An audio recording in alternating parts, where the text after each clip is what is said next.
ઓમ શ્રી ગણેશાય નમઃ. નવમો અધ્યાય રાજવિદ્યા રાજગુહ્ય યોગ, શ્લોક ક્રમાંક 1-8 ભાષાંતર સાથે. ઓમ શ્રી પરમાત્મને નમઃ. શ્રીમદ્ભગવદ્ ગીતા અથ નવમોऽધ્યાયઃ. શ્રી ભગવાનુવાચ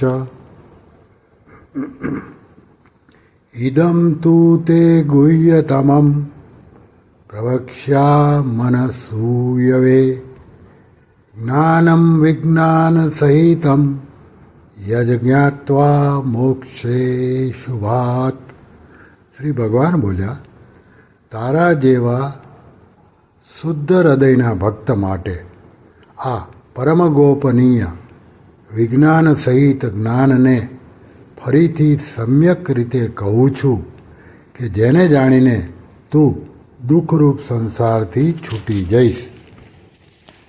રાજવિદ્યા રાજગુહ્યમ પવિત્રમિદમુત્તમમ પ્રત્યક્ષાવગમં ધાર્મ્યમ સુસુખમ કર્તુમવ્યયમ. આ વિજ્ઞાન સહિત જ્ઞાન સગળી વિદ્યાઓનો રાજા, સગળા ગોપનીયોનો રાજા, અતિ પવિત્ર, ઘણું ઉત્તમ, પ્રત્યક્ષ ફળ અનુભવાઈ શકાય એવું ધર્મયુક્ત સાધન કરવામાં સાવ સહેલું અને અવિનાશી છે. અશ્રદ્ધાના પુરુષા ધર્મસ્યાસ્ય પરંતપ અપ્રાપ્ય મામ નિર્વતન્તે મૃત્યુ સંસારવર્તમનિ. હે પરંતપ, ઉપર જણાવેલા આ ધર્મમાં શ્રદ્ધા વિનાના માણસો મને ન પામતા મૃત્યુરૂપી સંસાર ચક્રમાં ભટકતા રહે છે.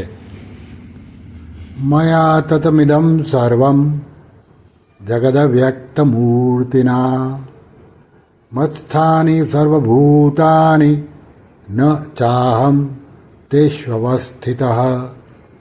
મુજ નિરાકાર પરમાત્માથી આખું જગત જળથી બરફની પેઠે પરિપૂર્ણ છે અને સગળા ભૂતો મારામાં સંકલ્પને આધારે સ્થિત છે, પણ વાસ્તવમાં હું એમનામાં સ્થિત નથી.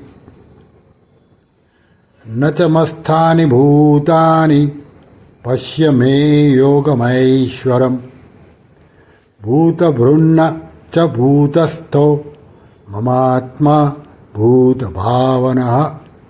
અને વળી એ સમસ્ત ભૂતો મારામાં સ્થિત નથી. મારી ઈશ્વરીય યોગ શક્તિને જો ભૂતોનું ધારણ પોષણ કરનાર અને ભૂતોને ઉત્પન્ન કરનાર, છતાંય મારો આત્મા વાસ્તવમાં ભૂતોમાં સ્થિત નથી.